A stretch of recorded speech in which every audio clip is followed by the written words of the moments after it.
Hola, ¿qué tal amigos? ¿Cómo están? Gracias por acompañarme a una emisión más en este canal, Las Crónicas del Chairo. Señores, el día de ayer, la Comisión de Presupuesto de la Cámara de Diputados aprobó este viernes el dictamen del presupuesto 2024, con 32 votos a favor y 24 en contra.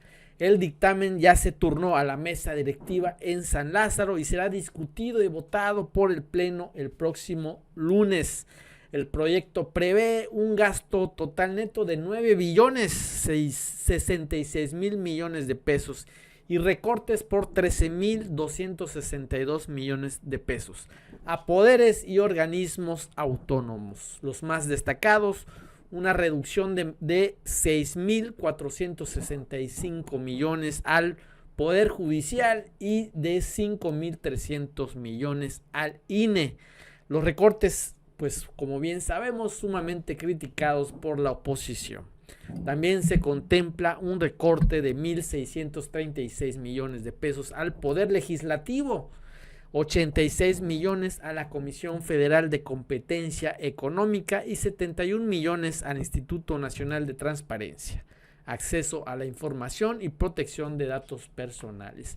Amigos, Margarinflas, pues habló y como es su tradicional, pues speech o pues tradicional intervención, cantinfleando, diciendo que porque no se le dio lo primordial a los más necesitados, en esta ocasión a Acapulco Guerrero, y que se debería de darles más y golpeando al gobierno de Andrés Manuel López Obrador porque es ineficiente y porque no ha hecho lo suficiente.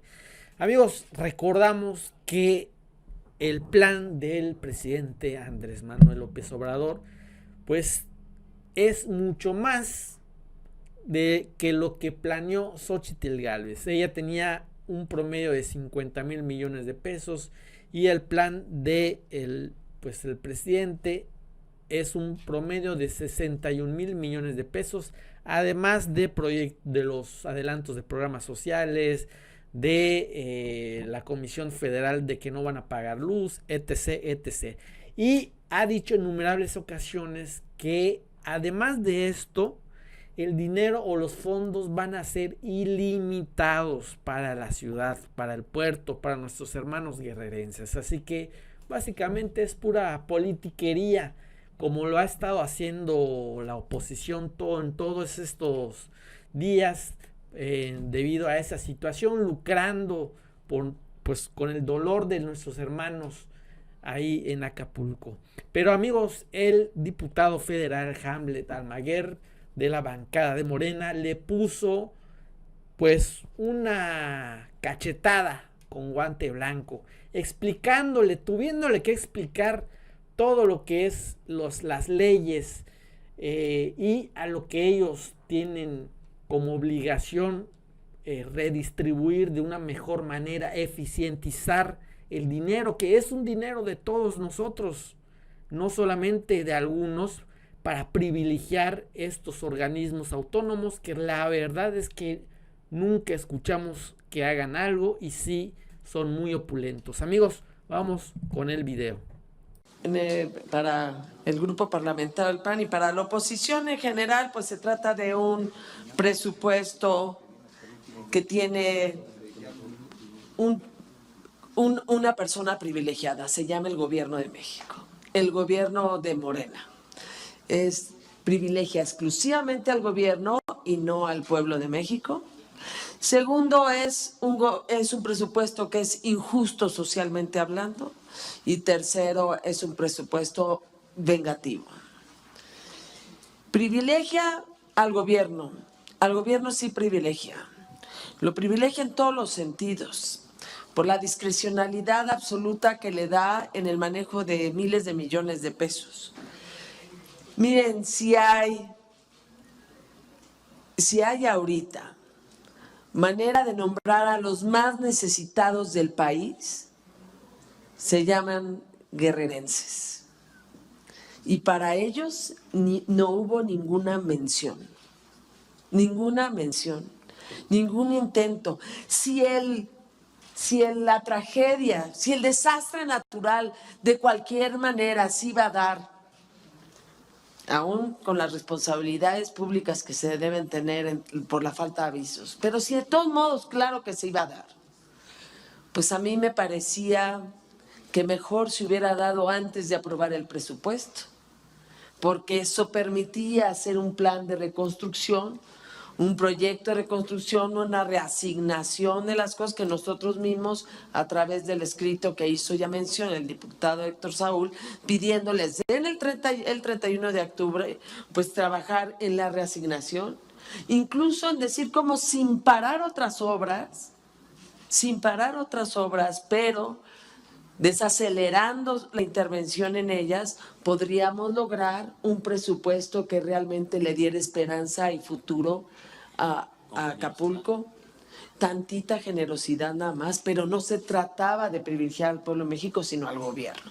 Entonces lo hicieron, no hubo ninguna referencia. Sí, a mí sí me sorprendió no encontrarla. Sí pensé cuando nos llegó el dictamen que algo se iba a decir al respecto y no se hizo. ¿Qué es lo que parece? Tal parece que este presupuesto le apuesta nada más a la entrega directa de dinero para generar la dependencia, pero no el desarrollo ni la reconstrucción. Y sí, ese sí es una visión distinta, porque tenemos que partir incluso de que esto podría ser una oportunidad para un desarrollo integral y ordenado en Acapulco, por ejemplo, y en Coyuca, y en Tecpan, que permitiera el desarrollo integral, pero no se hizo así y ni siquiera referencia hubo y se dijo de dónde incluso. Compañeras, compañeros, aquí desde el Palacio Legislativo de San Lázaro, a los héroes de la Comisión Federal de Electricidad, que minuto a minuto están luchando, más de 2,000 trabajadores de la Comisión Federal de Electricidad, por poner a Acapulco de pie.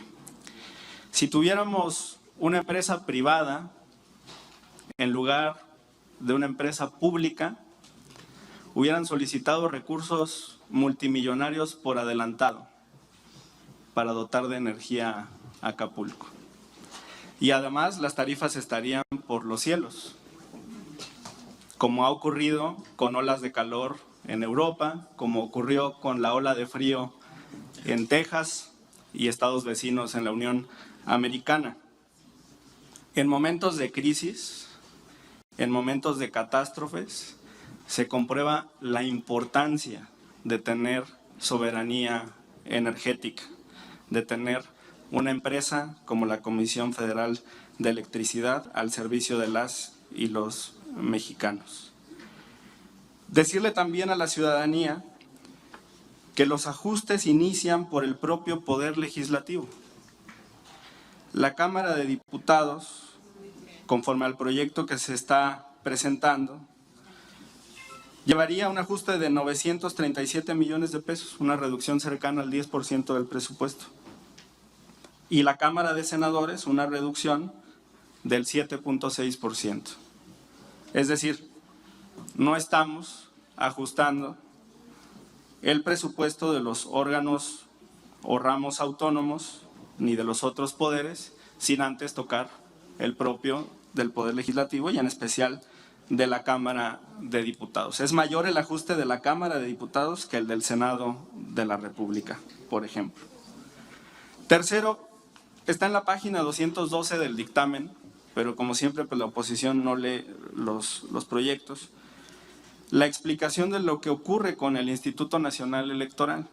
Ellos vinieron, estuvieron aquí, presentaron su proyecto y realizaron una distinción muy clara, donde incluyeron cerca de 3,600 millones de pesos de presupuesto precautorio. Es decir, es algo que hoy no necesitan porque no están dadas las condiciones para la ejecución de estas partidas. Entonces el ajuste por el que el Instituto Nacional Electoral pasaría de 37,000 a 32,000 millones en números redondos, se refiere evidentemente al presupuesto precautorio que en este momento jurídicamente no requieren, no necesitan, no hay ningún riesgo ni ninguna afectación sobre las elecciones del año 2024. De hecho, el presupuesto del INE pasa de 20.200 millones a 32.700. Son casi 13.000 millones de pesos más para organizar las elecciones del año 2024.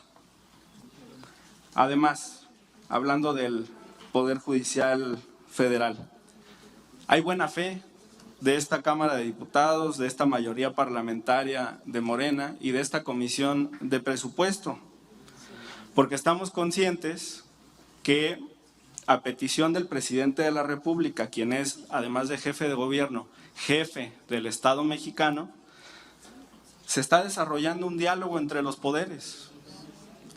Y en medio de ese diálogo con el Poder Judicial, con el Poder Legislativo, por supuesto convocado desde el Poder Ejecutivo, estamos actuando con buena fe en este análisis presupuestal.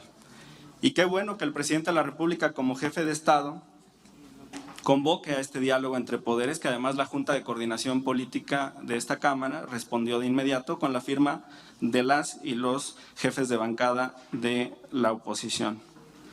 Cuarto, el presupuesto evidentemente tiene como función principal la redistribución, y eso queda claro con el incremento sustancial de los recursos para el bienestar, que pasan de 414.000 millones en 2023 a 543.933 millones para 2024, un incremento de 129.300 millones de pesos de un año a otro. Y esto explica también el éxito de la política social del presidente de la República. No son programas clientelares, son derechos sociales que tienen como finalidad sacar de la pobreza a millones de mexicanos. Y esto ha sido constatado por organismos internacionales, por el Coneval, por el INEGI. Está funcionando y forma parte del plan de gobierno de la mayoría de Morena y de quienes acompañamos el proyecto de nación aquí en la Cámara de Diputados. Sobre las 18.000 impugnaciones, pues claro, va a haber litigiosidad en este proceso electoral. Se puede revisar el caso del Tribunal Electoral del Poder Judicial de la Federación en el Pleno, pero pues hay partidos que en este momento ya están haciendo uso del derecho a impugnar. Es el caso de Movimiento Ciudadano, que impugnó el acuerdo del INE para establecer la paridad en la postulación de gubernaturas para el año 2024. No le gustó a Movimiento Ciudadano que el instituto obligue a los partidos a postular 5 mujeres y 4 hombres a las gubernaturas del 2024. Por eso el 28 de octubre presentaron un recurso que va a resolver la Sala Superior, en donde, por cierto, en la página 48 de su demanda señalan que el principio de paridad que está en la Constitución no aplica para las gubernaturas, que solo aplica para las candidaturas que tienen que ver con ayuntamientos, con la composición de los órganos colegiados de los municipios. Será la Sala Superior la que resuelva este caso. No son 800.000 viviendas en Acapulco, son 800.000 habitantes, no son 800.000 viviendas. Sobre el artículo 73, qué bueno que estemos entrando a un debate también constitucional. La disposición es una norma habilitante, es una norma facultativa.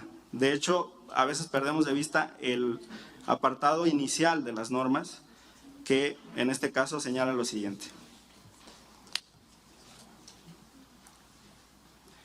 Dice la fracción octava, en materia de deuda pública para dar bases sobre las cuales el Ejecutivo podrá celebrar empréstitos.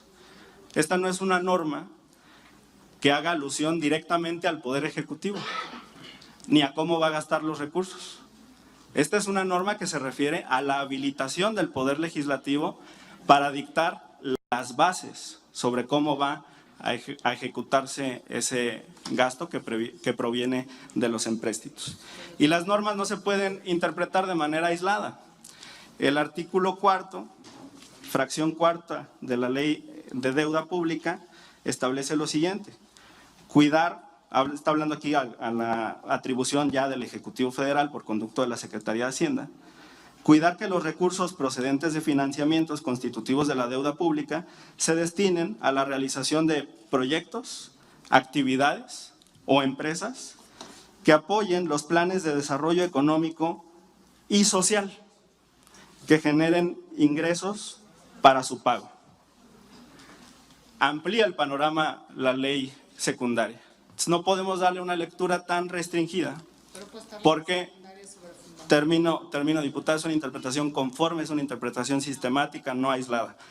Pero además, los criterios para la generación de riqueza también tienen que ver con la redistribución a partir de los programas sociales.